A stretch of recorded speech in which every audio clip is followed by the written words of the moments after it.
उससे मिलना तो इस तरह कहना, तुझसे पहले मेरी निगाहों में कोई रूप इस तरह न उतरा था। तुझसे आबाद है खराबाए दिल, वरना मैं किस कदर अकेला था। तेरे होठों पे कोहसार की ओस, तेरे चेहरे पे धूप का जादू, तेरी सांसों की थरथराहट में कोंपलों के कवार की खुशबू। वो कहेगी कि इन खिताबों से और किस किस पे जाल डाले हैं।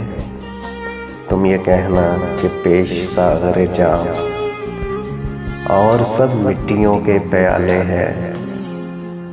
ऐसा करना कि एहतियात के साथ उसके हाथों से हाथ टकराना, और अगर हो सके तो आँखों में सिर्फ 2-4 अश्क भर लाना।